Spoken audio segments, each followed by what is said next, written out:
Tiền thân của Bồ Tát Địa Tạng. Một kiếp tiền thân làm vua.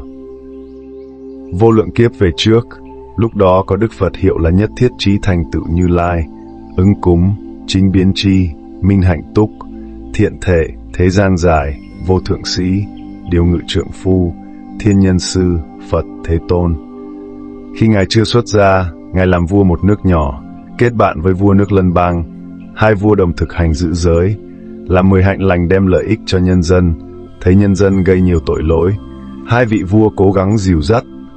Một vị vua phát nguyện sớm thành Phật, sẽ độ hết nhân dân.